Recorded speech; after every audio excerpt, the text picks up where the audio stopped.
everybody has been waiting for is here. You meet to pass and you pass to meet. That's the word.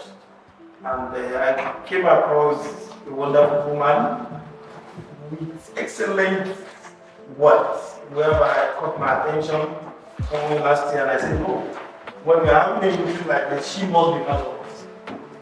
And here we are this morning, ready, prepared in terms of time management and workflows. Look, everybody like this. Even the see, I'm going to be a student this morning. Listening to her because the last time I was with her, honestly, I'm very grateful. Some of us who are part of the training at KBP Institute that they can testify to what I'm talking about. So join me this morning to welcome Dawn. That's fine, do not.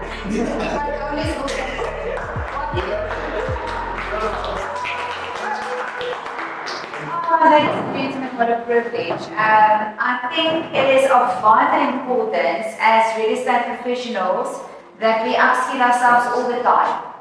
It is so important that we understand that we need to show up and rock up, otherwise we won't sell. There are many agents that sell in the midst of difficult economic situations. There are plenty of agents that keep turning the clock even if there's pressure. So my question always is, why do some agents sell and why don't others? And why do some agents excel even when there's economical pressure? And why do other agents kind of say, you know what, the economy is down and the market is suffering, and that's why I'm not selling. But yet there are some agents who keeps on selling in the midst of that. So that's always my question. And my answer to that is they've got the ability to motivate themselves from an internal perspective. And I want to kick off before we start with workflow and time management. It is important to understand that if we speak about any skill that we want to acquire, we have to be able to set it alight ourselves.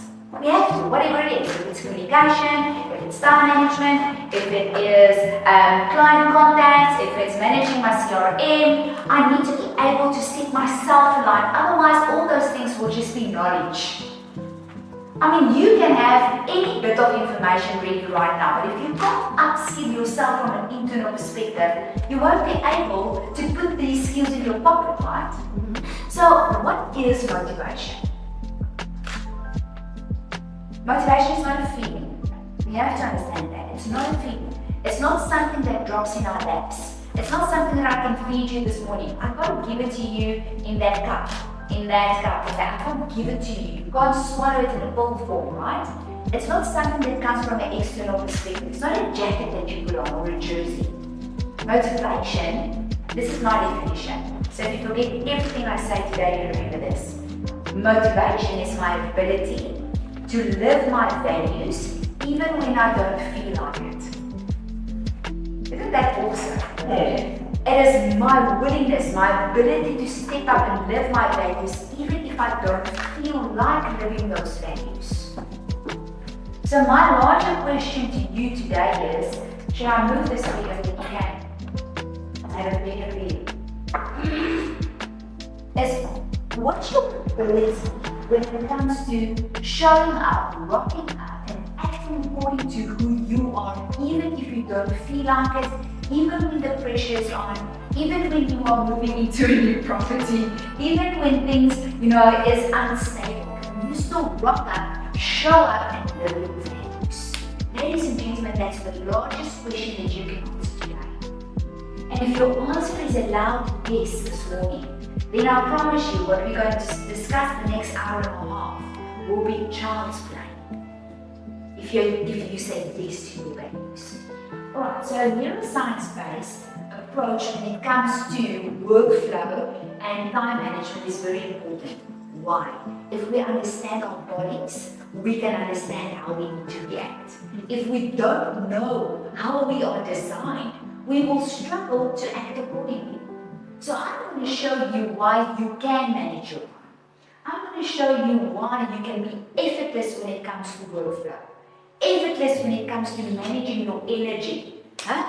Isn't that tough? Like nowadays people, they go to bed tired, they get up tired.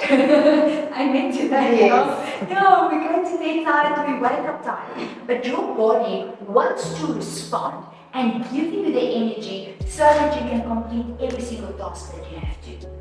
And that's why you need to understand your body first. I can give you plenty of tips, but first and foremost, you need to understand my body can support me to be effortless in my workflow. That's why when I take a neuroscience approach, you need to know who you are and what you're capable of. Alright, so understanding how your brain processes time is the first step to mastering it. How does my body, my brain work with time? That's a good question, right? The prefrontal cortex, this part of our brain, this front part of our brain, your brain's executive control center, manages time, perception, planning, and decision making. When we understand these mechanisms, we can work with our biology and not against it. What did I say? You can work with your body and not against your body. When your body is tired, it wants to serve you. When your brain is fried, it wants to be ignited again. This part of your brain wants to support you so that you can remain focused throughout the day. Why can some agents do that and others can't? Some agents understand their brain wants to help us. Other agents say, my brain is fried. You choose who you want to be. You can either be the agent who says, my brain is fried by Friday, or you can say, my brain wants to go beyond Friday. This part of your brain is such a remarkable organ. You can have laser sharp focus every single moment. But the brain is such a beautiful organ. Your brain doesn't have one clock. You are not bound to one clock, 8 o'clock to 5 o'clock. Instead, multiple neural networks in your brain helps you to have a clock whenever you need it. You can have an 8 o'clock at night clock and feel powerful. You can have an 8 o'clock in the morning clock and feel amazing. You've got a 4 o'clock clock. You've got a 1 o'clock clock. You know when you need that afternoon nap? Your brain has a clock that wants to support you during that time. So don't stress about all the detail of the science. I just want to tell you, your brain doesn't work with only one clock. For real estate agents, juggling showings, negotiations, paperwork is tough. And this explains why you feel the way you feel on a Friday.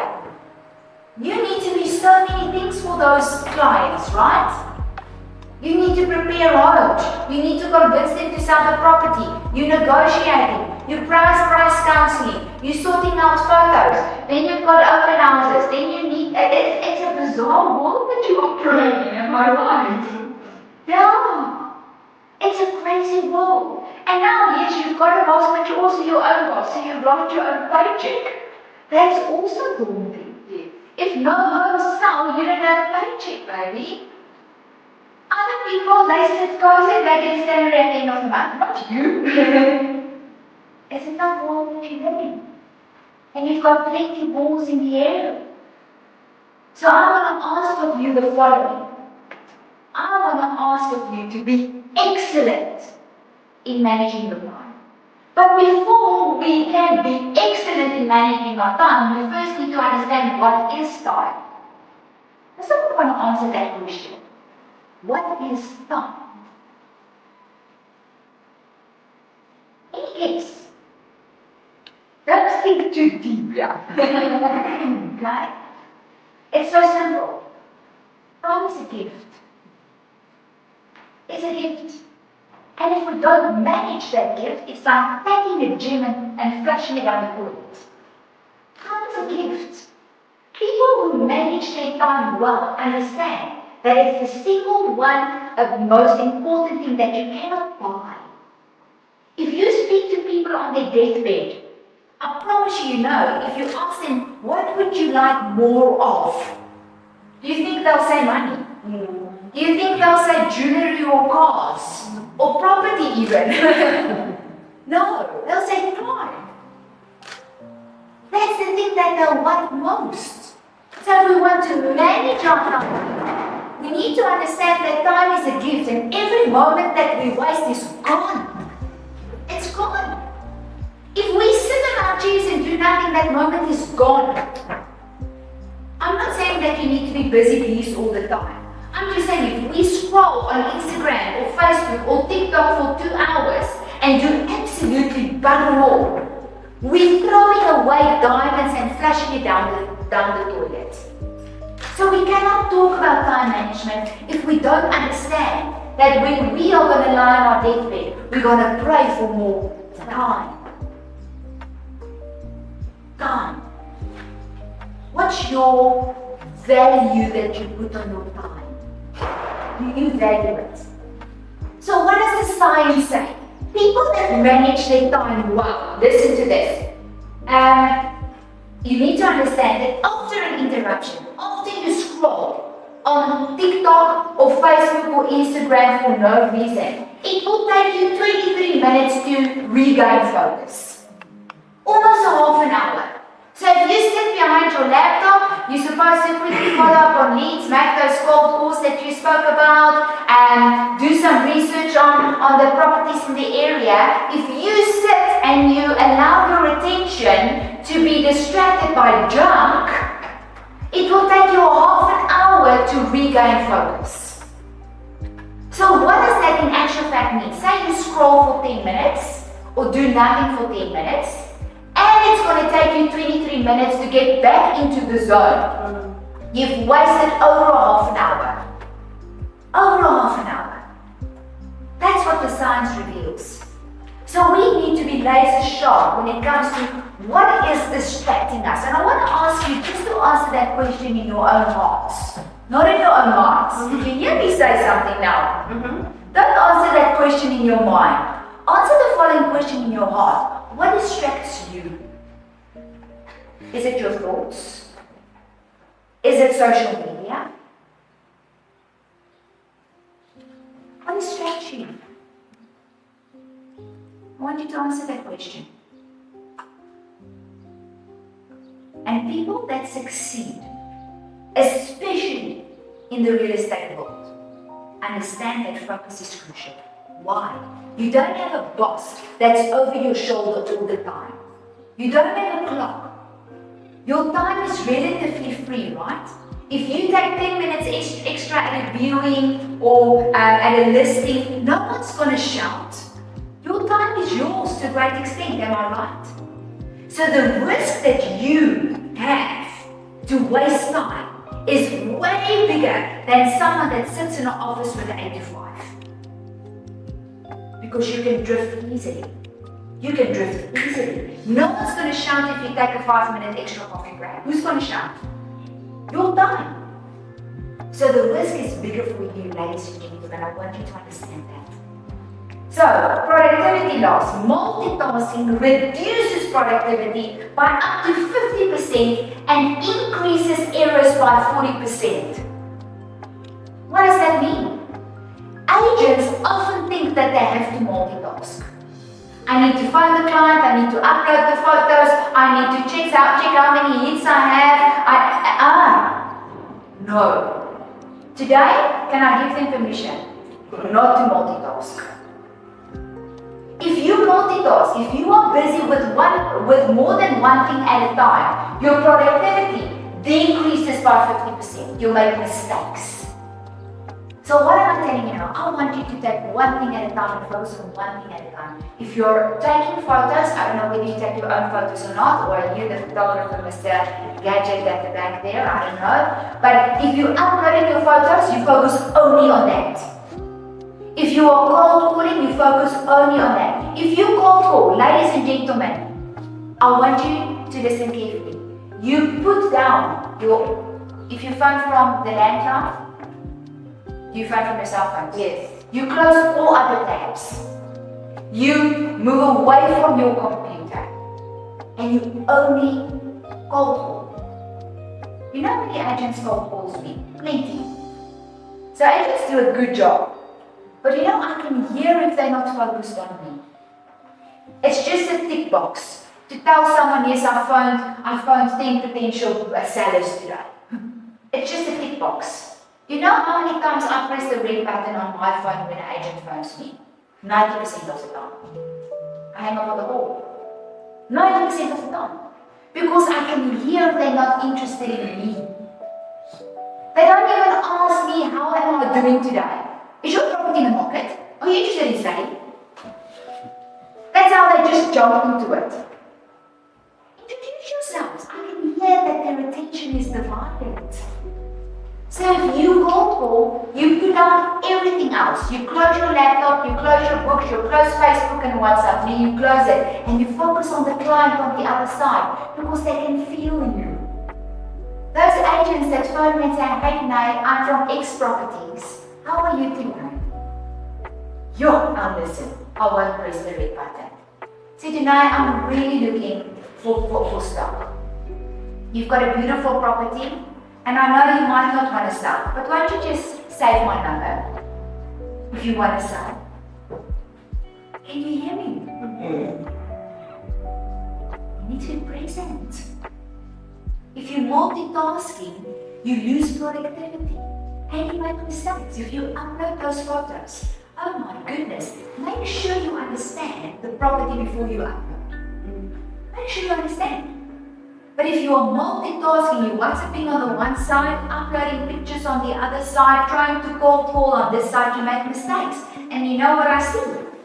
I see agents wanting to sell a property in a suburban area where families move into, close to schools. Okay? What will be your cover photo for a property like that? Let me give you a property description first.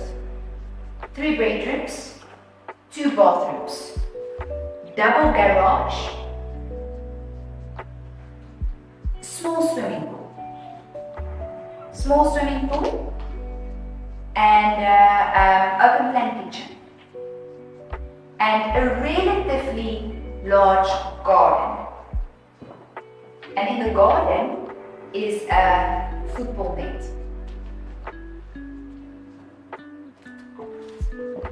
What will you cover for? Suburban area, families close to schools. What do you think? Outside with the garden and the smoke pool. And the swimming pool. Yes. The second one will be the open plan kitchen because mommy can cook and kids can do homework. Right? But if you're multitasking, you're making those simple errors, obvious errors. If you are uploading pictures, do only that. If you are listening, do only that. If you are writing your property description, do only that. And be excellent at it. And read that property description again and again and again to make sure that it hits the bullseye. But if you are busy with many other things, I promise you're going to make errors. And if I'm searching for property, the first thing I do is I read the first 2 sentences of the property description. And if it doesn't land in my heart, next one maybe, next one maybe, next one maybe. So those 2 sentences and those 2 photos of utmost importance. But you make small errors if you are multitasking. It's a myth now. We cannot multitask. If I want to hold more than one ball in the air, I will drop one. If I'm doing 2, 3 things at the same time, I won't be able to do 100%, 100%, 100%. It will end up being 60%, 70%, 50%. You might have ticked the box. I did it, but did you do it good? Did you do it good? That's what sets mediocre agents apart from excellent agents. If you want the right things. It's agents that do the basics marvelously. That's what sets them apart. Right, last one. Most professionals have only 2 to 3 hours of peak cognitive performance per day of high-stake decisions. What does that mean? It means that you've got 2 to 3 hours per day where you can really nail difficult tasks. The other hours, you can do other tasks, and I'm going to explain that to you, how to manage your time with that. But if you need to do something that the client will see and experience, you only have 2 to 3 hours where you can do it excellently. Don't multitask, man. Make sure that you're focused. The other hours, I'm going to tell you exactly what you can do with the other hours, alright? I'm going to tell you exactly. So, why does your brain get overwhelmed? Why do you feel tired? Why do you feel like cannot anymore? Why do you feel by Friday, oh my goodness, after 2 open houses this weekend I'm already done? Why do you feel that your brain is going to fry? Why do you have brain fog? Your working memory can only hold 4 to 7 pieces of information. Now you're multitasking. Facebook is open, TikTok is open, Instagram is open, my WhatsApp is open, I'm trying to cold call, I'm waiting for my photos to download that he took. You know what, I want to follow up because I need the figure from the buyer. There's so many things that's happening. I need to phone the bond originator to make sure that pre-approving is done. I need to follow up on the lawyer because the client asked for discount. So many things that you are thinking about, right? But your working memory, this part of your brain, can actually only hold 4 pieces of solid information. If you are stressed, 4 pieces. If you've got no stress, 7 pieces. Don't tell me you've got no stress. Then I want to have coffee with you, okay? So when you are stressed, your brain can only hold 4 pieces of information. Only 4. It processes 1. It holds 4, it processes 1. Now you want to be successful at doing all these things in your mind. Yeah, your brain can't. You're not designed like that. Your brain wants to take one thing, work at it, do it excellently, move on. Next thing, work at it, do it well, move on. That's what your brain is good at, right? So when you exceed this capacity with client requests, property details, market data, decision quality plummets, you can't make good decisions there. You make errors. You make mistakes. What are those mistakes? Communication mistakes, I often see that. Contracts, am I right? Yes. Oh my goodness. Filling out the contracts. Guys, this should be a basic thing that you never make mistakes with. Never. You shouldn't ever make a mistake with a contract. Ever. Never should you make a mistake with FICA documents. You know exactly what should be in that file. But you overload yourself. And that's why you make those mistakes. Simple mistakes. Verifying our ID. And then rejection in the dean's office. Ne? I know. Because you're overwhelmed. Because you put too much pressure on yourself. Today, I want to give you carte blanche to say one thing at a time. One thing at a time. Batch similar tasks together. If you want to do more than one thing, let it at least be similar tasks to reduce this cognitive overload. Right? So, if the input is overload, you'll have poor decision making and then you'll be done. Mental fatigue. And then what do we need? We need 5 cups of coffee, we need 2.5 bottles of wine, we need a vacation in Mauritius. Yes, yes. Because the input is too much. Our bodies can't. Our bodies are excellent at taking one thing at a time and having it. Right? So this is what I expect of you. One thing at a time. If you're filling out contracts, you do only that. Put off the music, put off the TikTok videos, put it off. The end is nothing less on our phones and fill out the contract. If you sit with a client and you're analyzing their needs, I see this with agents every single day of my life. They listen to or they hear what the client's need is, but they don't listen. The client said, walking distance from schools. Then you show them properties 10 k's away. What does that do? It attracts from the trust they have. They said, I need 1.5 bathroom. I need a downstairs guest bathroom. I need an office. I work from home. Don't go and show them a property that doesn't have an office unless there's massive potential to convert. And the potential to convert should not be difficult. You know buyers, they want things to be easy. So you need to listen carefully. I want a place where I can store things in a safe place. The garage needs to lock. Don't show them a house with only a carport. Listen. It attracts from the trust that you're trying to build. I love this quote by Dr. Daniel Levitin. The key is not to prioritize what's on your schedule, but to schedule your priorities. Isn't that awesome? What's important, and then schedule that. Neuroscience shows us that our brains perform best when we align our most challenging work with our peak cognitive windows. I'm going to show you what your peak cognitive windows is now. I'm going to show you where you can be a rock star. Let's dive in. The circadian rhythm advantage for real estate agents. What is the circadian rhythm? Let me tell you, it's your 24-hour clock. Okay? We've got 24 hours that's gifted to us every day. And this morning when you woke up, you got another gift of time.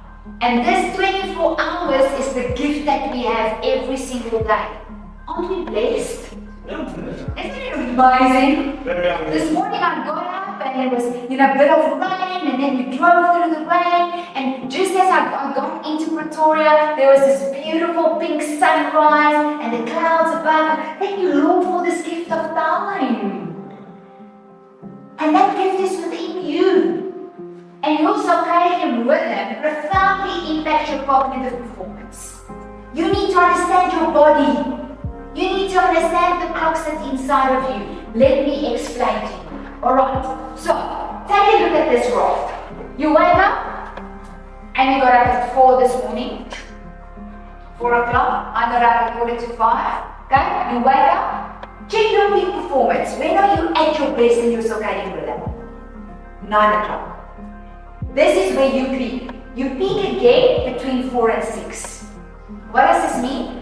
Your focus is at its highest there and there. Okay? Can you see the dips? You know it, 1 o'clock. Dead on my feet. Okay? And then you start to dip again just before bedtime. This is what your body is supposed to do. It's normal, it's okay. But now what does this mean? This means I need to take a look at where my highest moments of focus is, and then the tasks I hate the most, that requires the most energy, that requires the most focus. Where should I plot them? Where your energy is coming. Right where your energy is at its highest. The easy tasks, those things that you can do with your eyes closed like brush your teeth, where do you plot them? Lowest. There where you at your lowest. All the things that you know in your professional space, you can do with your eyes closed. I don't know, for various agents it's different. You might be awesome at uploading photos or taking photos or writing property descriptions. But for you, that takes a lot of energy. For you, energy when I need to sit and I need to analyze the client's needs. That's stuff for you. But for you, that might be easy. So you need to know your own strengths. What are you good at? What can you do easily and it doesn't drain you? You put that when you are at your lowest. But the things that you struggle with the most, you put that when you have the most energy. Does that make sense? Okay? Reserve administrative tasks and routine follow-ups for your afternoon slump. Those easy stuff, man.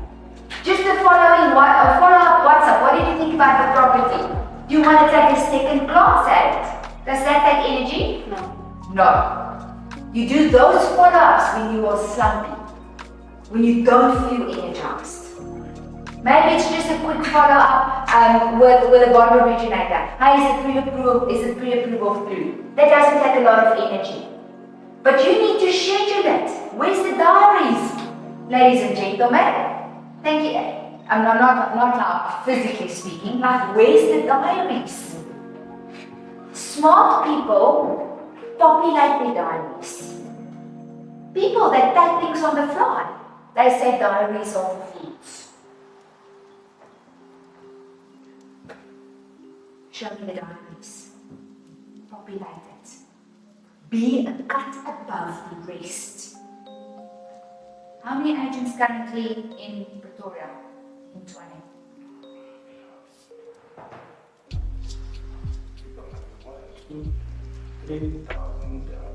I think we're eating about 13,000.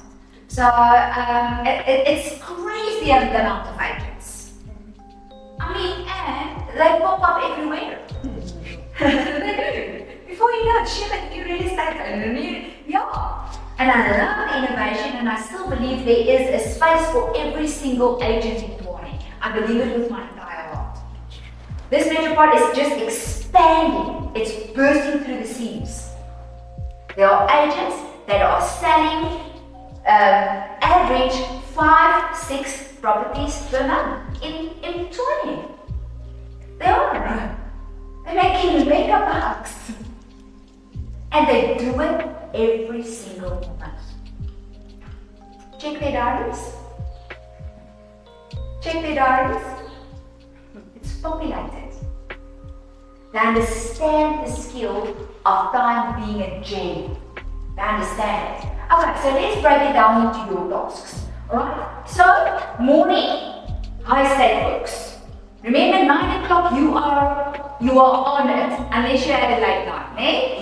Unless you didn't sleep, unless you watched Netflix until 1 o'clock this morning. That's not wise. That's not wise as a professional. No. People that value time go to bed early. Tonight, is this a sleep talk? No, it's a workflow talk. And if you want to be effective in your workflow, you cannot go to bed at 12 o'clock. Our bodies can't work like that. Your body, as a professional adult, needs 9 to 10 hours of sleep. 9 to 10, we thought 8, we know now it's closer to 9. And when you had a tough day, push it to 9.5. I want to ask you, what do you do in any case between 9 and 11? That's good for your heart and your soul.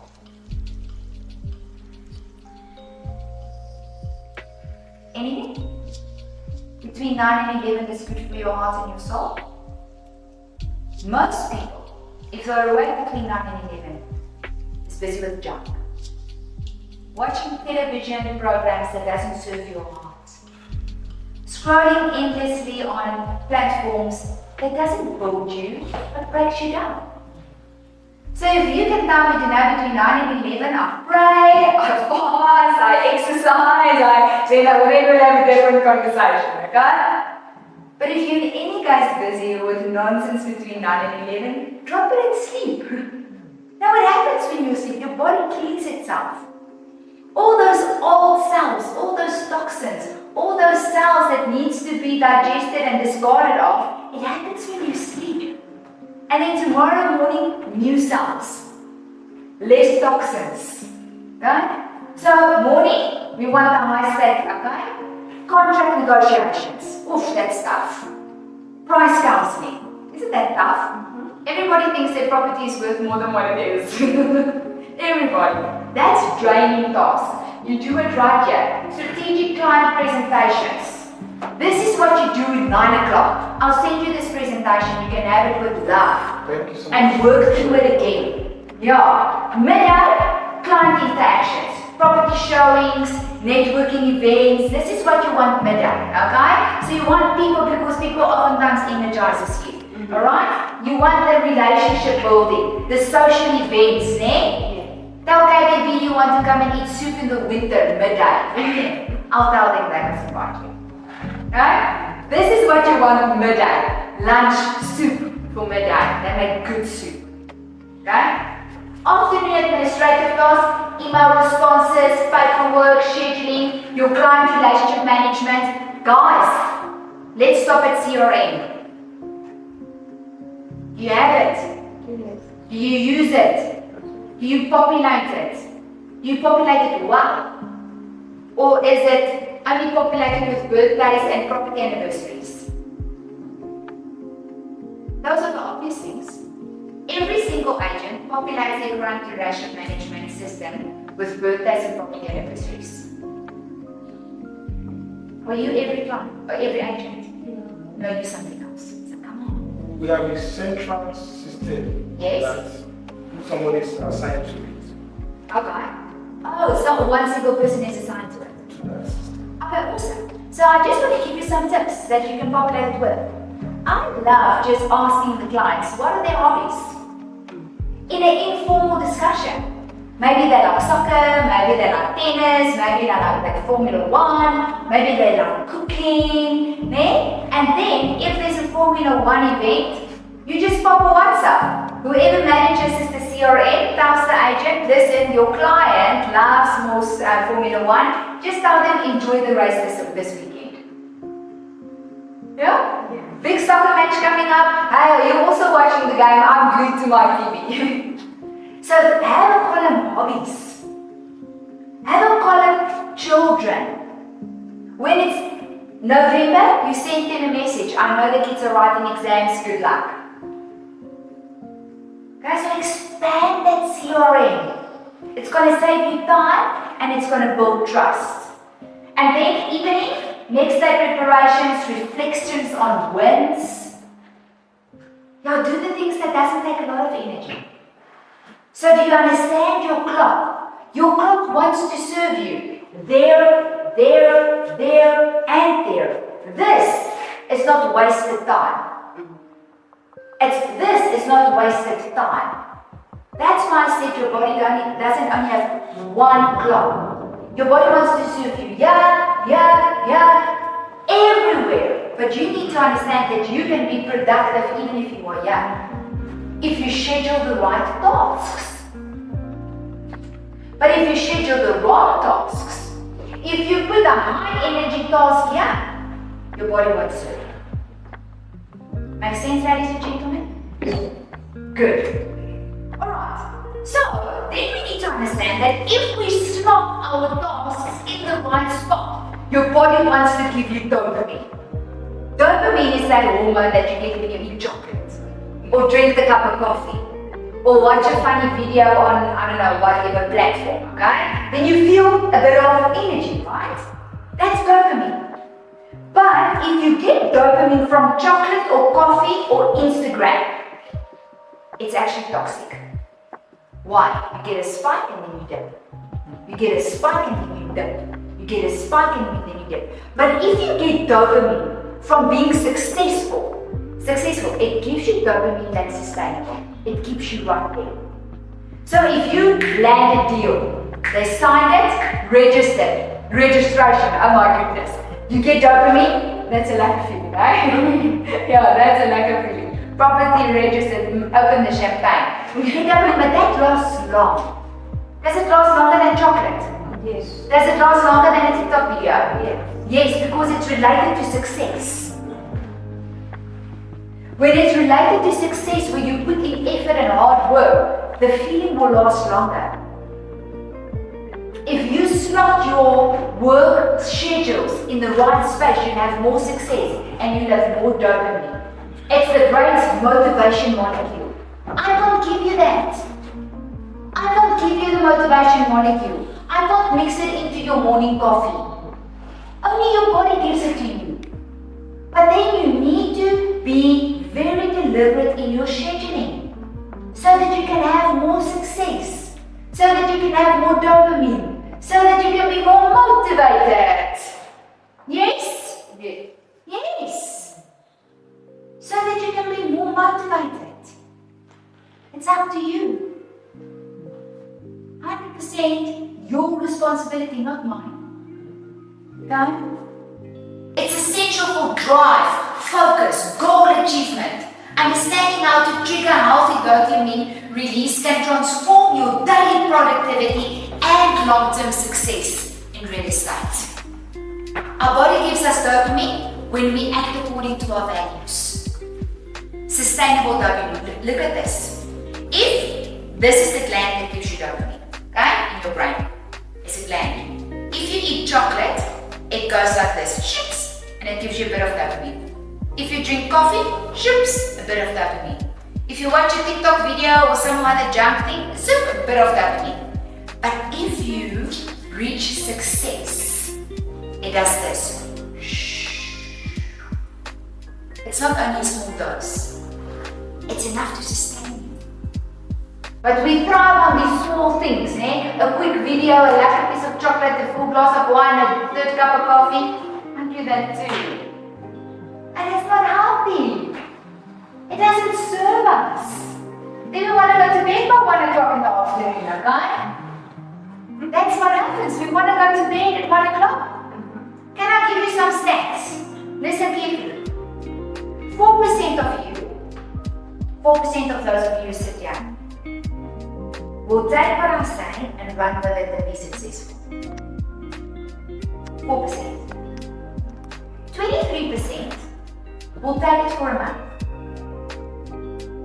and be motivated for a month.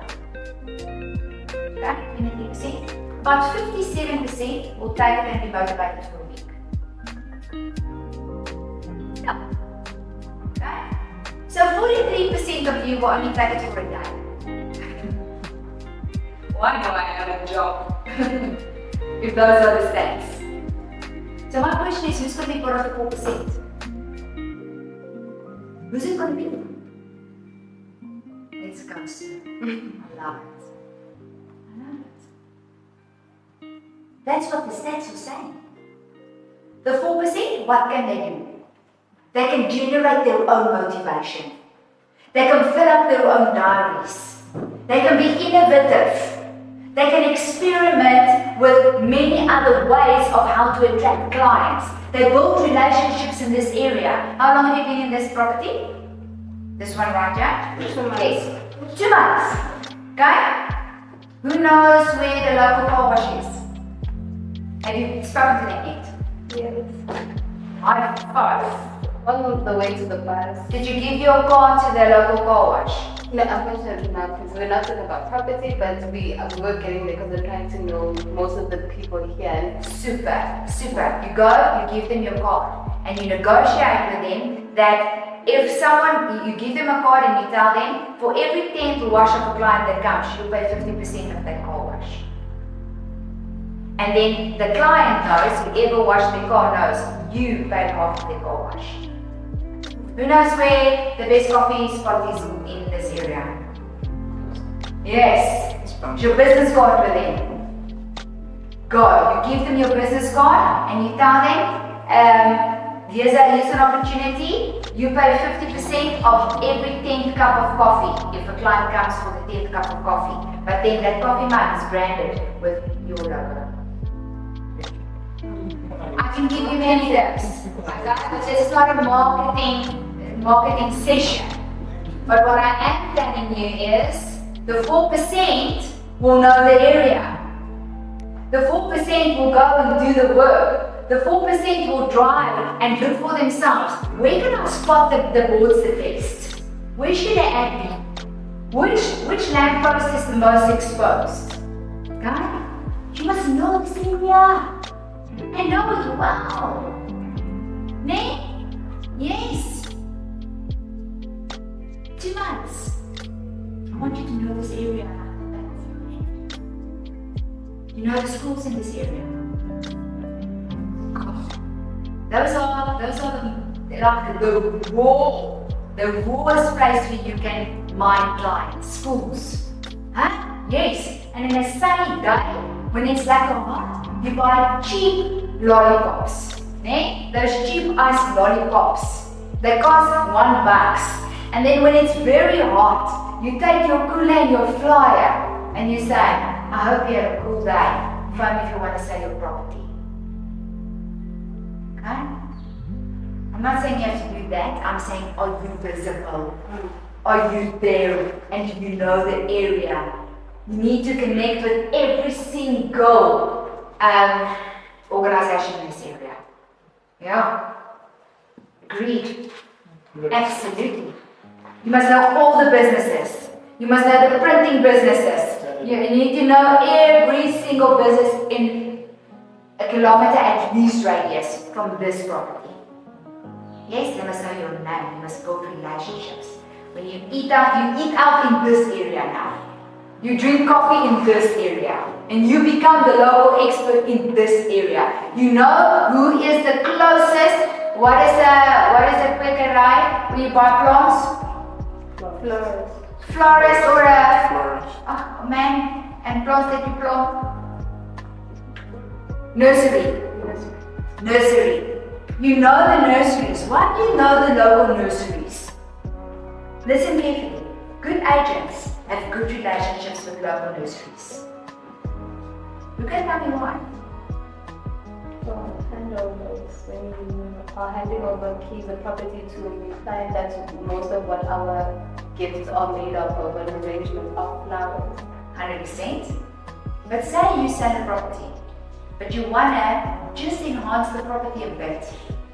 You know that it will sell if you do one or two things. What could that one or two things be? It could be take out the carpets, and it could be just up the garden in front of the property. You say you know the local nursery guy by name, and you take him or her coffee. Because the day will come that you're going to buy 3 plants out of your own pocket and plant in front of that property. Don't be scared to buy a few plants out of your own pocket, okay? Yes. The reward will be great. The reward will be great. And don't expect the brand to give it to you. You are the brand. You are the brand. You build this brand. And if you have to go buy an air freshener for the bathroom, you do that too. Okay? Don't be scared to do that. The reward will be great. We call it dunk cost fallacy. We think we've got to spend money now. Oh, I can't spend this money. You won't get the sale. But if you get the sale, you'll have money to buy 2 plants for the next property too. Okay? Yes. You want to know one of my top tips? You drive and you keep a humidifier in your car. Especially on days where you shop. There's nice humidifiers. And you buy a lac of oil. And when there's open houses, you put that humidifier in the kitchen and you switch it on. It's your humidifier. And you take it from open house to open house to open house. And when the clients walk inside that property, it smells marvelous. Okay? I love that tip. Good. So, if you've got success, your body gives you dopamine. It serves you, alright?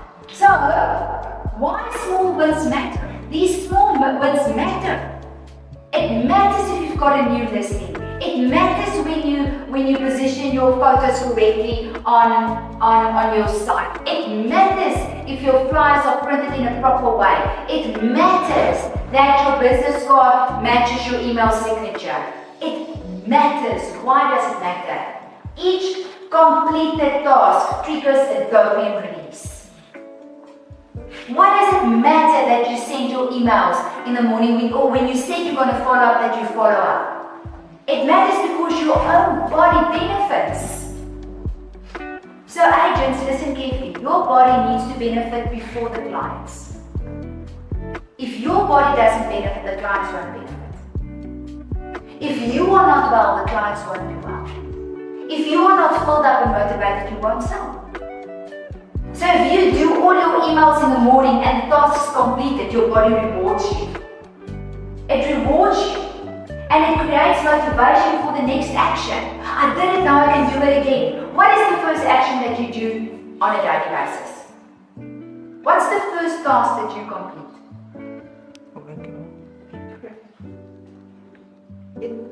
At work? At work?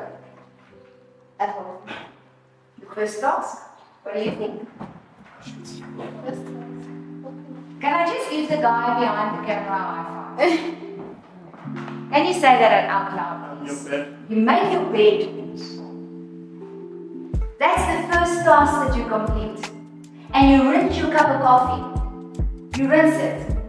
Otherwise, mold by the time, in this heat, mold by this afternoon. You You reset. Yeah. And you clean your shoes. And you check if there's any junk in your car and you throw it out. If you do those small tasks, your body rewards you. Now by the time you've got a difficult client, you've got plenty of dopamine. And you're ready to take it on. But if your bed's not made, your pajamas still nice on the floor in your bathroom, okay? The cloth you use to wash your face is wet, it lies in the sink, okay? Your toothbrush is not properly rinsed, and Red Bull from yesterday, the can is still in your car. No. Try and deal with a difficult client, eh? It's almost impossible. It's almost impossible. But if those tasks are already done, your brain gives you dopamine. And then you've got rewards for the next event that or the next task that you need to do. Breaking large projects into smaller tasks isn't just good planning, it's neuroscience-backed motivation. All those small tasks, they matter. They serve you if you do it right. So what do you need to do? Let's break it down. Small implementation intentions, small tasks that I want you to quickly think about. Break, close deal into 7 to 10 minute tasks. What does that mean? What does close deal mean? You close deals, hopefully a lot. What does it mean? How can you break closing the deal into more than one task? And not feel overwhelmed. I often see this. Just before closing the deal, there's still paperwork, there's still phone calls, there's still this, there's still that, or there's still a thing that's fixed and they're still negotiating about the fixed thing in the property, or something that's not fixed and the buyer wants it but the client says it's not fixed but actually it is fixed there, you know? All these small things that kind of is pivotal for the deal to be closed. So I want you to have a timeline when it comes to from the first viewing, the first introduction to registration. And break it up. Break it up in 7 to 10 micro tasks. One should be FICA, one should be pre-approval, one should be documentation or the contract, one should be making sure that you walk through the property and say, okay, goodness, is there something that needs to be disclosed? Is there a leaky tap? Is there a pipe that was burst but only patched up? Is there a crack in the swimming pool? You know many times we have problems with cracks in the swimming pool and the property is registered. Many of them. Is the deal then closed? We think it is, but it's not. It's not closed. It's not closed. So I want you to have 7 to 10 steps. What's required? Walking through the property and checking the things that you know can be pitfalls later. Check it. Small tasks. Because now you said the deed is supposed to be registered, but it's flagged at the deeds office because of something that could have been done in step 2. And you promised registration, eh? You promised registration.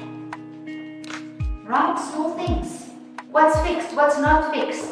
You know whether solar panels, inverters, water purification systems, are they fixed or not? Find out. Make sure some are, some aren't. Some movables aren't and some that's fixed is. How does it impact the value of the property? That should be within your 7 to 10 steps. Break it down. Celebrate each of these. Every single time one of these are ticked, you say yes. Don't celebrate with a full bottle of champagne. Hey? Don't celebrate with that. Celebrate within your heart. Give yourself a pat on the shoulder. I think that's vitally important. Go to one of your colleagues and say, you know what? I did step 2. It's completed. And now, what does it do? It reduces stress. Now you don't have to worry about that one thing or those 2 things. It creates calm. What do we know about a calm brain system? Less errors. Problem solving. What did you say? More creative. Absolutely. More innovative, more creative.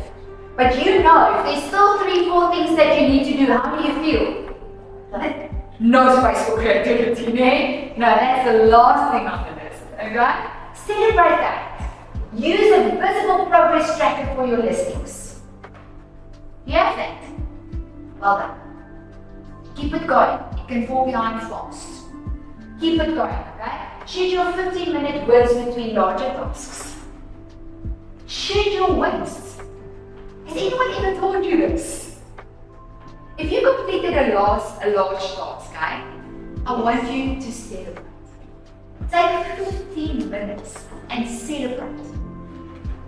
Ask him if he wants to share a cup of coffee with you outside or go and drink a latte somewhere and say, I just want to take this in. I did it. Your body then produces hormones that allows you to do the next task and even the next more complicated task. Put it in your diary. I'm going to eat a slice of cake, 15 minutes, and then let it go. Not all the time cake, okay? Sugar's not good. Oh, I'm going to phone my husband, I'm going to phone my wife, I'm just going to, or whatever it is, I'm going to have a milkshake with my kids, but schedule it. Go wash your car, spoil yourself with a valet. But you have to celebrate your wins. We don't do that enough. You are stellar. You are stellar. You're doing one of the most difficult things in this country. It's tough to be an agent. It's hard work to be an agent. It's way easier to earn a salary. So I want to salute you. Celebrate yourself, man. And then review daily wins every single day. The end of the day. Have someone that you can talk to. I talk to my husband every evening and I say, you know what, I just want to tell you what I did well today. And even if it's something like this, I share it with him. And I ask him, what did you do well today? How did it go? How did the negotiation this morning go? And a massive meeting this morning, and I just left him a message, I can't wait to hear how you nailed this. Okay? And I say, intelligent gentlemen. Alright, but you have to understand that those goals you set, they need to be clear. Those tasks that you set out for yourself, you need to be very clear when you set it, because a vague goal will be I'll follow up with these. That's vague. I'm not interested in a goal like that. I'm going to follow up with these, like what? I work with agents, they never sell, but they're always following up on things. But they never sell. What did you do today? No, I followed up on things. I swear I don't even know what that means. Okay? What would be better? Every day at 8 a.m. I will pull 3 leads from yesterday's open house. For instance, or from hits that I got on a previous property. That's more concise. And I want you to set those goals for yourself and then have an accountability part. If that's your goals, you tell him that. And then he asks you, did you phone those 3? And if you've got those goals, you tell him and you ask him, hey, did you phone those 3? Although you are individual business owners, you are also collective business owners. This is a brand, and if one person drops the brand suffers. Am I right? Yes. Correct. This brand is all of your responsibilities. So if you've got a goal to phone 3 clients before 10 a.m., you tell her that. And you keep him accountable. You know what I hate about some agents? Now I'm very harsh. Is that they always think they're in competition with each other. If you want to build a stronger brand, support one another. Go into coalitions, man. Split commission now and then. Because why? Every sale, whether you split the commission or not, enhances the brand. And next time, you'll be a better trusted advisor. People will phone you first because why? Your name is out there. You know what I'm going to find an English word for the word polemic. I think it's called polemic. Well, let me just get back to that. But it's a concept that enhances and strengthens the fact that if you are in the light, whether it's good or not, you're in the light. Okay? If you're top of mind, you're top of mind. So whether you did it on splitting the commission 50-50 or not, you're in the line. You got the sell. You got the deal. Alright? So, what's the result is? The result is the brain creates automatic trigger action patterns, reducing decision fatigue. If you set clear goals, your brain won't feel tired. If you reach those small goals, your brain will be enhanced. Makes sense, ladies and gentlemen? What goals are you setting that's vague? Oh, I'm gonna do a property description. I need to do a write-down. That means nothing. That means nothing. Today, before 11 o'clock, I'm going to write 2 property descriptions. My one listing there, my other property there. I'm going to complete it and have an accountability board that check it. That's concise. That's what we want. Research from 2024 shows that implementation intentions or goals, micro goals, specific if the plans increases follow-through rates by 300%. Not by 3%, not by 30%. People with clear goals are 300% more effective than people that don't have those goals. 300% more effective. That's a lot. That's a lot. Currently I'm working with 3 agents individually.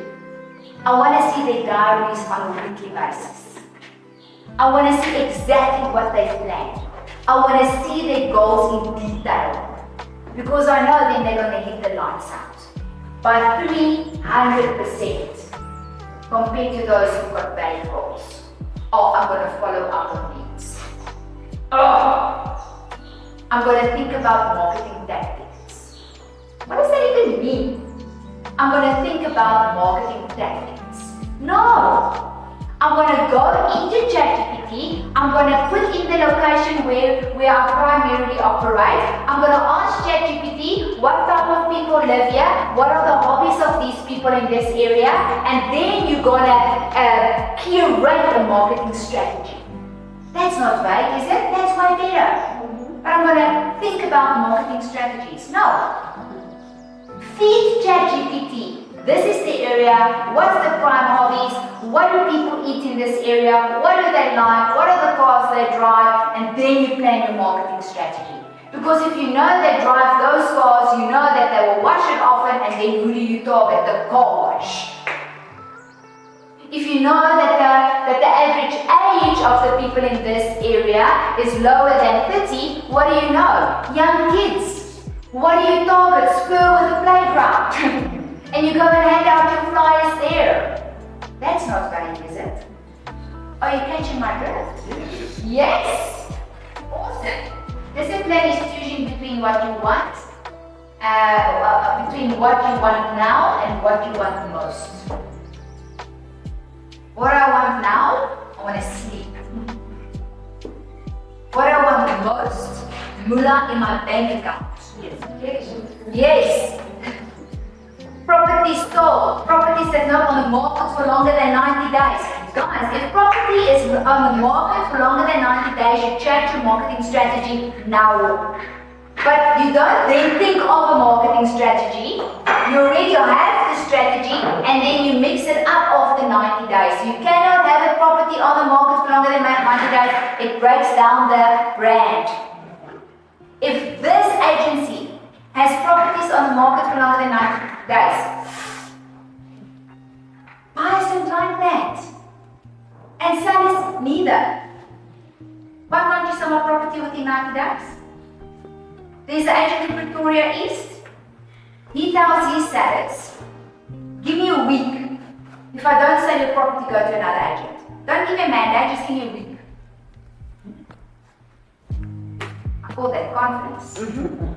Listen, he's rocking. He is blowing the hair back, hitting the lights out, raising the ceilings, breaking the boundaries. Confidence. You must see his smart. He builds relationships. Not things that cost money. He builds relationships. Plenty of it. Alright. So what do you want now and what do you want most? Your prefrontal cortex override impulses when you've pre-committed to specific actions. I am going to do this at 10 o'clock. Then it overrides my feeling of I want to sleep. Do you understand what this means?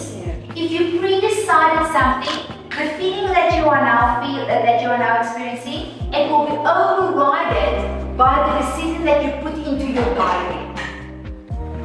Your body will take the pre-decided landmark over the feeling that I have now. But if you haven't decided, what will it go to? The immediate feeling, the immediate want. Can I give you an example? When I was a student, and we would go out and party, then maybe I would have the third glass of wine, which was unnecessary. But when I started to pre-decide, I'm going to have one glass of wine. I pre-decided it. In the moment, I didn't take the second glass of wine. Because my body already knows what it wants most. Not what I want now. What I want most. I want to be clear tomorrow. I want to not be embarrassed by my actions, or whatever it is. Similarly with the work environment. What do you want now versus what do you want most? What you want most, you need to pin that. Pin it. I want most to go to the property before there's a viewing and make sure the dustbins are empty. Why? It smells. So clear the dustbin before the clients come to view the property. Make sure whatever is in the way in the front door, if potential buyers need to climb over boxes at the front door, you know what it does to their mind and their psyche? 100%, exactly that. Turn them off. It turns them off. Even if the property is amazing, their subconsciousness already experiences hurdles. No, it's true. So you be there half an hour early and you clear the entrance to the property so that there's no hurdles when they walk into the property. They start going, oh no, I'm not getting a good feeling about this property. And you know, people buy not on the specs. They buy on the subconscious. They buy on what they feel. Like they would feel about those properties, not on the specs. Promise you. Guaranteed. Alright? So, that's not willpower, it's strategic brain architecture. I love that. You are the architect of your brain. You design it, you build it, you rate it. You build it. So plot what you want most over what you want now. Don't you think that's super? I do too. But it's easy to be sarcastic. It's easy to complain and say, oh, but then I've got all these things, but I still feel It's going to take months. It's going to take a few months. Now, if I want to run a conference or do an event, I'm not going to be able to do it tomorrow. Like today I'm exercising, tomorrow I run the event. But we want that in our jobs. We want this instant McDonald's kind of results. In and out. You know? Focus today, tomorrow I sell 2 properties. No. When I trained for the conference, 18 months of preparation. That was just for the conference. Successful agents know they chip away, If I have a stone as big as this wall and I want to sculpture it into a horse, I don't do this. I first do the outline. Okay? And then I take a grinder and I grind the outline. And then I test the wall. I ask the builder, what is this wall built out of? Is it what? Is this a carrying wall? Is it single? Is it thick? What is this? And then I know which tools I have to use. And then I go chip, and then walls. That's what business is like too. Right? But if we get stuck in the drama, what goes now? Makes it difficult. The sellers wants to sell their property for too much. The lawyers are too expensive. The quality originators is not negotiating properly. I don't have enough boards, the brand must give me more boards. I want the dustbin ad. There? That's drama. If we focus there, we won't have success. If we focus on detail of the problem, we won't have success. Oh, the economy, oh, the buyers, they're struggling to get pre-qualified. Oh my goodness, everybody says that they've got so much money, so but when it comes to signing the contract, they bail out. That's details. If we focus then, we won't have success. If we focus on the problems, we won't have success. But if we focus on making a plan and putting the vision in place, success will be the result. This model we call Choose Your Focus model. Only these two, vision and planning, will give you success. You can identify the problem, but if you are stuck at the problem, empty bank account, I promise you. Okay? You only be paying your desk fees, so you're paying desk fees, yeah. No desk fees. Yes, you must say thank you, man. Don't get stuck in these three. Make plans, man. Have a dream. Have a clear vision. Yes, come on. So, what is your work? How can you optimize your workflow? How can you make sure that you get the best out of you? Creating systematic workflow structures reduces cognitive flow. It minimizes decision fatigue and ensures no client falls through the cracks. We want that. How many clients you almost got there, and then the deal falls flat? But if you are structured, if they can feel that you are organized, they trust you. And if they trust you, they won't fall through the cracks. But an agent that's loose, doesn't follow up, doesn't send the information, doesn't schedule a viewing, or moves the time of a viewing, I'll see you at 5, oh shit, but I'm running late, can you see you at 5:30? Those clients will fall through the cracks. Guaranteed they'll fall through the cracks. But if you've got a schedule and you optimize your workflow, it will build trust. Without a doubt. So you need to make sure that you schedule it. Between 6 and 7:30, what's your morning ritual? Between 8 o'clock and 10, what's your ritual? Between 10 and 12, what's your ritual? I'll send this to you, but I want you to fill out something like this so that the clients can feel it. So that you can build trust. You are not in the game of selling properties. You are not. Yes, you are in the game of building relationships and giving people their forever homes. You are placing people into a space where they can live. You're not selling properties. You are putting people inside walls where they can be human. Where they can laugh, where they can cook, where they can eat, where they can work, where they can do homework, where they can kick ball outside. You are not selling properties. You are affording people the opportunity to live.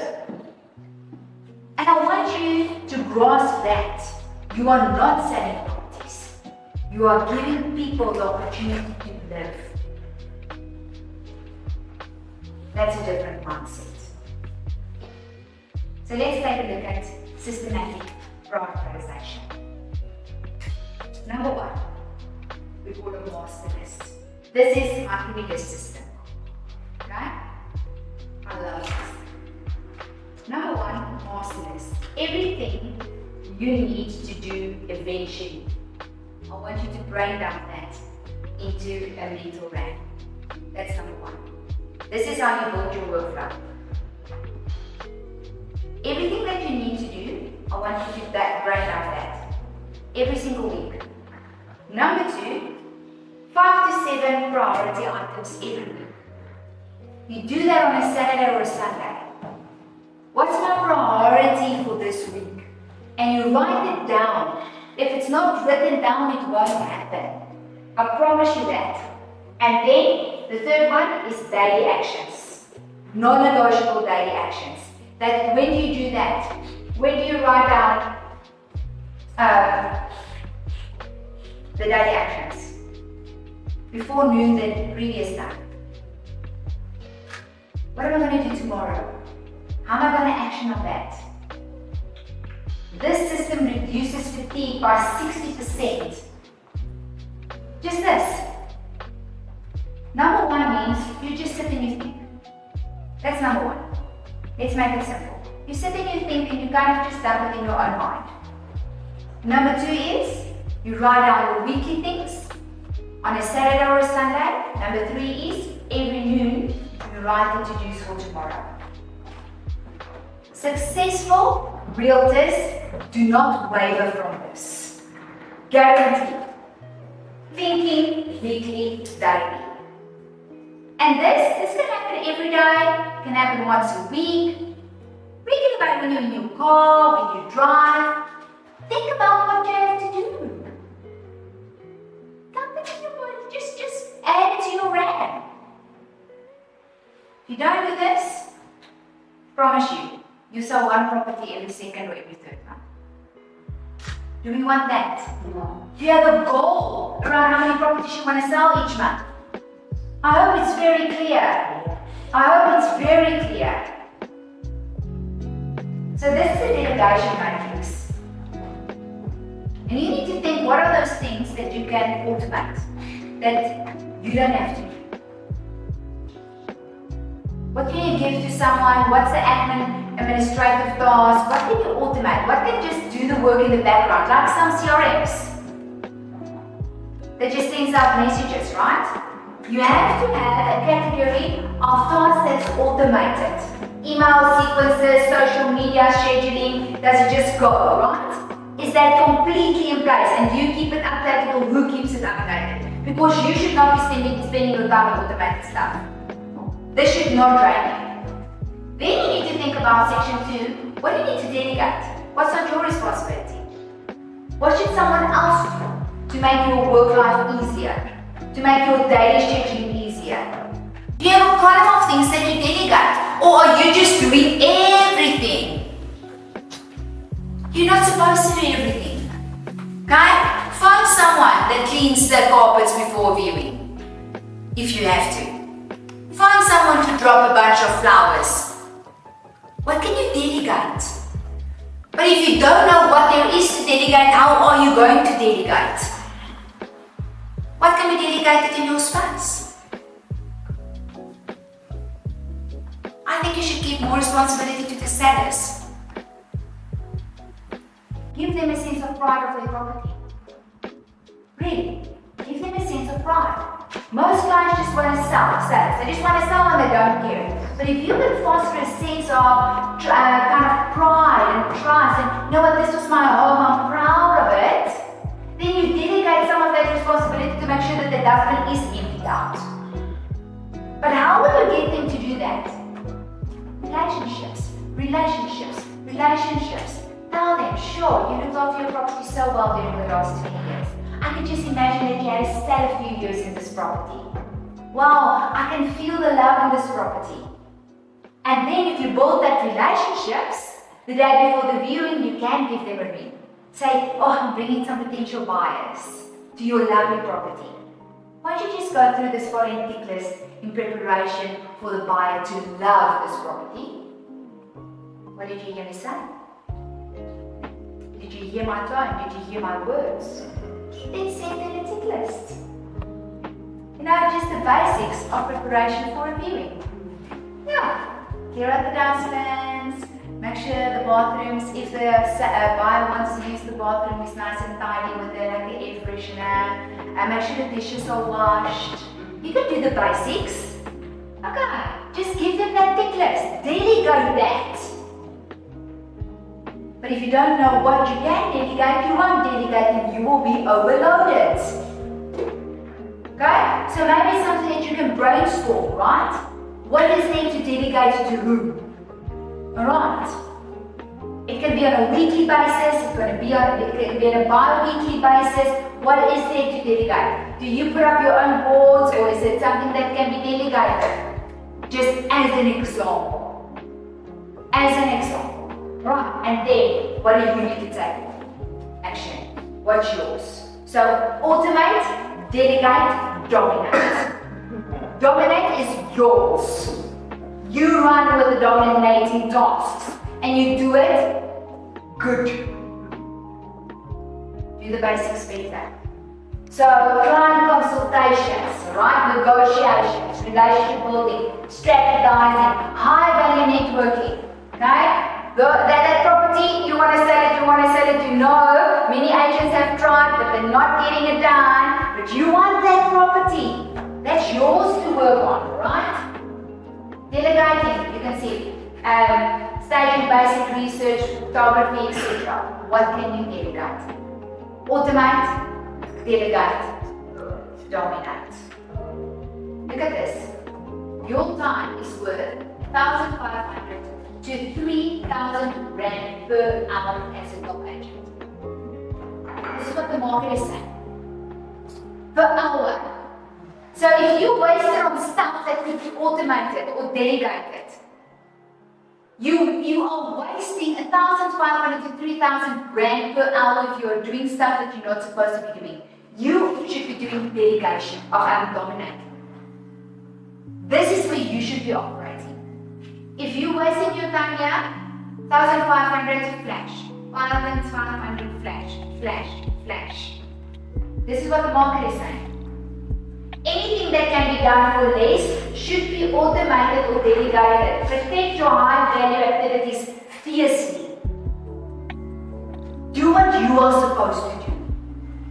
But remember, this also applies to not doing anything stuff outside of your business in business hours. Like scrolling on social media or talking to a friend or lunching for too long or whatever it is. That's also 3 grand. You protect your high value activities fiercely. They're yours. They're worth loads of money. If you forget everything I say, I think this sentence is very important. When it comes to workflow, we're almost wrapping up. You can't be effective if you can't manage your stress. You can't manage your workflow and manage your time if you can't manage your stress. It's the #1 killer of systems. It's the #1 killer of diaries. It's when we phone and say, I can't. And it's something that was in your diary, right? But if you are stressed and tired, you bypass it and you don't execute. So, chronic stress shrinks your brain. It shrinks it. So I want to urge you to take responsibility for your own stress. How do you do that? Sleep properly, eat properly, be aware of social media, be aware of toxic people, be aware of what you watch on television and music you listen to. Make sure you rest well. Make sure you don't have toxic relationships in your life. Because it shrinks your brain. And for real estate agents, navigating market volatility and client emotions, stress management isn't optional. It is your competitive advantage. You will have a competitive advantage if you manage your stress. How are you feeling? I know the world is full of pressures and I know we're all experiencing the heat. I want to urge you to value yourself enough to take care of you. I want to urge you to love yourself enough to take care of yourself. Understand that time waits for no one, right? Before we know it, we're old and we're old age home and our grandkids come to visit us once in two months or whatever. And then, what do we have next? Our well-being and our relationships. So, I want you to recover. I want you to recover and take 10-minute breaks every 9 minutes. No matter what. No matter what. Our ultradian rhythm keeps us going throughout the day. Our ultradian rhythm is a 90-minute rhythm in our body that says we can work for 90 minutes, but then we have to rest for 10. We can work for 90 minutes, but then we have to rest for 10. If this rhythm is disturbed, we'll make errors. If this rhythm isn't healthy, we'll burn out. So our ultradian rhythm is a 90-minute work rhythm. No one on planet Earth can have laser sharp focus continuously post 90 minutes. I'm here to find that person. Our ultradian rhythm is part of our design. It's who we are. So you break every 90 minutes, otherwise you'll burn out over the long term, right? You need to move. Even 5 minutes of walking increases the prefrontal cortex and blood flow by 15%. Are you exercising? Are you moving? Do you know we're talking about workflow and time management? You won't be able to manage your time if you are stressed. And if you are stressed, you have to move. Even just a walkabout, even just a few squats now and then, or in this hallway, or hier so lekker, lunch walks, right here, nee? Until there's furniture jumping jacks, hierso. Nee? Come, you can do the aerobics class here. Let's do that. Yes, have to move. People that don't move underestimate themselves. No, they don't value themselves enough. You need to move. Okay? You have some mindful practices, deep breath exercises, thinking about your thinking. These things are of utmost importance, but we just run, right? We're just in this rat race. If you want to manage your stress, do some proper breathing exercises, and then let's go. It's a non-negotiable. You cannot not sleep enough. Your body recharges, it rejuvenates, it rebuilds, it gives you new cells. If you want to have good workflow, manage your time well, you have to manage your stress well. Without a doubt. People that take care of their stress understand how valuable they are. And that they've got a role to play in society. And they've got a mark to leave. And they're putting people into their forever homes to live. To live. Many people are alive, not a lot of people that live. And you give them the opportunity to do that. You give them these walks. That's a completely different mindset. You are valuable enough to take care of yourself. Shut up. Your time, your legacy. Your workflow, your legacy. Can't buy time. You now have the Neuroscience Foundation and practical tools to transform how you work. Time management isn't about squeezing more into your day, it's about making space for what matters most.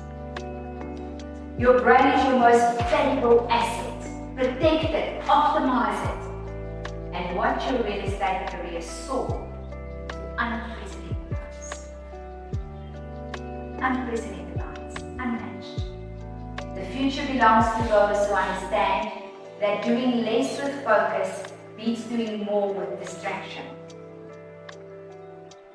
Did you get that? Yeah. You can revisit it again, I'll mail it to you. You can do doing less with focus beats doing more with distraction. Your success in real estate isn't measured by the hours worked, but by the impact.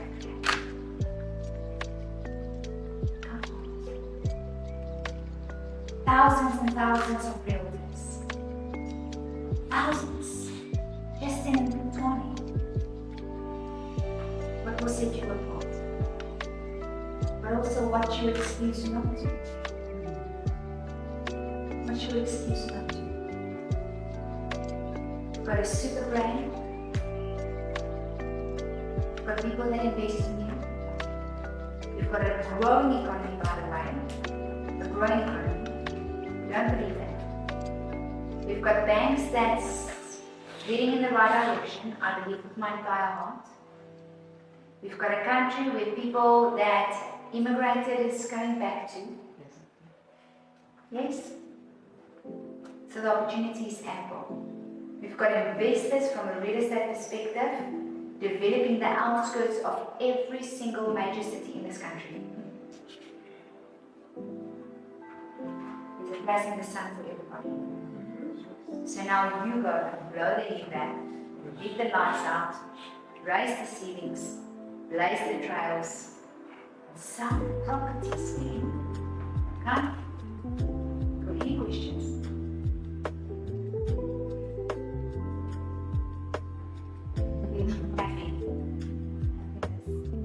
Happy.